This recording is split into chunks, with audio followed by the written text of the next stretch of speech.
Assalamualaikum warahmatullahi wabarakatuh. Halo, perkenalkan, nama saya Nadir Rodiki, kelas 5 TLB dari Politeknik Negeri Sriwijaya.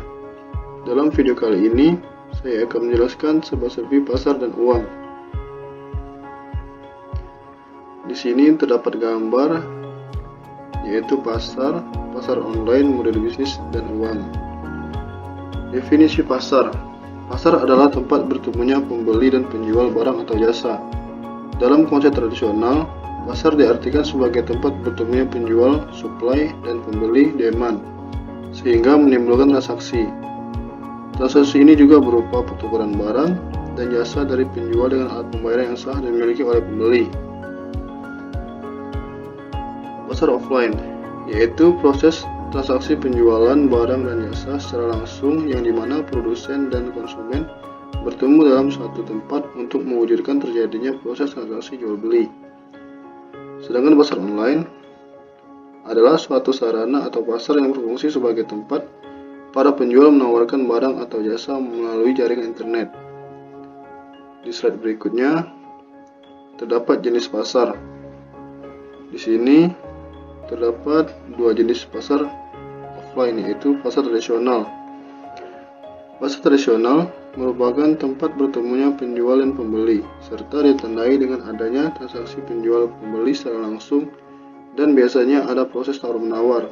Bangunan biasanya terdiri dari kios-kios atau gerai. Kios dan dasaran terbuka yang dibuka oleh penjual maupun suatu pengelola pasar, dan sistem yang digunakan juga masih sangat tradisional. Pasar modern tidak banyak berbeda dari pasar tradisional, namun pasar jenis ini, penjual dan pembeli tidak bertransaksi secara langsung, melainkan pembeli melihat label harga yang tercantum dalam barang barcode atau berada dalam bangunan dan pelayanannya dilakukan secara mandiri atau swalayan yang dilayani oleh pramuniaga. Berikutnya, pasar online adalah pasar yang menjual barang secara online atau melalui jejaring sosial antar internet. Kelebihan pasar ini yaitu biasanya harga yang ditawarkan lebih murah dan kita tidak perlu repot pergi ke pasar, tinggal klik dan langsung bayar. Namun kelemahannya yaitu barang yang dijual terkadang saat kita tidak terima sesuai yang kita inginkan dan ada di gambar. Serta terdapat kelebihan dan kekurangan pasar offline. Yang pertama, penjualan secara offline akan memudahkanmu untuk berinteraksi dengan konsumen. Hasilnya, kamu bisa memahami keinginan mereka secara langsung. Konsumen juga tidak perlu menunggu lama untuk mendapatkan barang yang diinginkan, sehingga mereka bisa menukar produk bila kualitasnya kurang memadai. Yang kedua, kelemahan dari bisnis offline lainnya, yaitu biasanya iklan di media cetak atau melalui siaran live, berarti seperti televisi mahal. Selain itu, kekurangan dalam bisnis offline adalah adanya aksesibilitas terbatas, hanya alamat fisik bangunan kantor yang ditujukan. Berikutnya, terdapat kelebihan dan kekurangan pasar online. Yang pertama, tidak ada tawar-menawar. Yang kedua, tidak ada interaksi penjual dan pembeli. Yang ketiga, tidak bisa mengecek barang yang dibeli. Yang keempat, resiko penipuan cenderung besar. Yang kelima, rawan penipuan. Yang keenam, barang tidak sesuai ekspektasi. Serta kelebihannya, yang pertama, efektivitas waktu dan tenaga. Yang kedua, bisa melakukan pembelian di mana saja, kapan saja. Bisa mencari semua barang yang diinginkan dalam satu platform. 4, praktis dan efisien. 5, pilihan evaluasi. Serta sistem pembayaran yang lebih mudah. Di slide selanjutnya terdapat uang. Uang adalah benda yang diterima masyarakat umum sebagai alat tukar dalam kegiatan ekonomi. Dalam ilmu ekonomi tradisional, uang berlaku didefinisikan alat tukar. Sedangkan dalam ilmu ekonomi modern, uang memiliki makna yang lebih luas. Uang diterima sebagai alat pembayaran transaksi jual beli atas barang dan jasa. Di slide selanjutnya, terdapat jenis-jenis uang. Yang pertama, uang kartal adalah uang yang diterbitkan oleh bank sentral sebuah negara dan diatur oleh undang-undang negara. Yang kedua, uang giral, uang yang disimpan di rekening koran di berbagai bank umum atau pemerintah yang berupa cek, giro, travel check, dan lain-lain.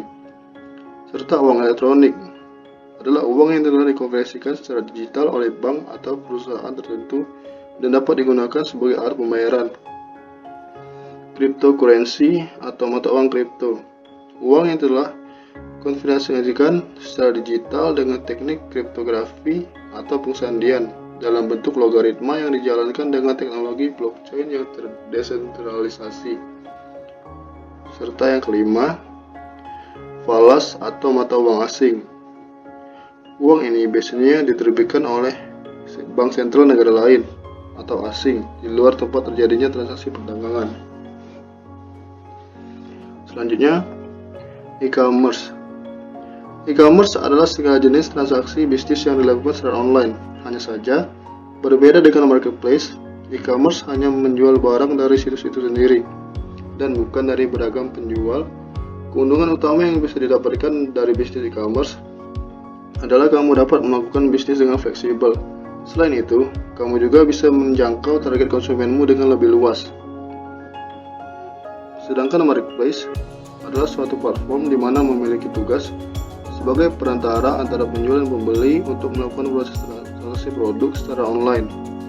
Marketplace atau pasar daring juga menyediakan berbagai fasilitas seperti metode pembayaran, estimasi pengiriman, pemilihan produk sesuai kategori, dan fitur yang lainnya. Selanjutnya, online shop adalah toko online yang menjual barang lewat website dan sosial media, seperti contoh Instagram, Facebook, dan lain-lain.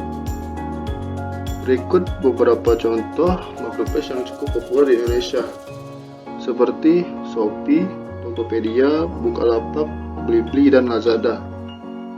Online shop ini biasanya kita temui di WhatsApp, Twitter, Facebook, dan Instagram, OLX, atau di platform lainnya. Serta contoh e-commerce paling sering dikunjungi di Indonesia yaitu JDID, Orami, Sociola, dan Bineka. Berikutnya, terdapat 8 model bisnis perdagangan di Indonesia. Yang pertama B2C, business to customer or consumer. Yang kedua B2B, business to business. Yang ketiga B2G, business to government. Yang keempat B2P, business to philanthropist.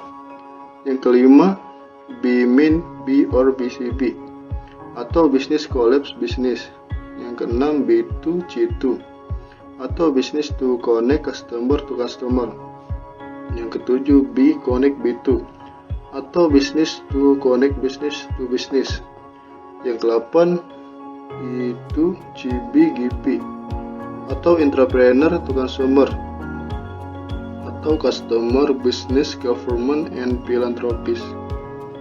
Sekian penjelasan dari saya akhiri. Wassalamualaikum warahmatullahi wabarakatuh.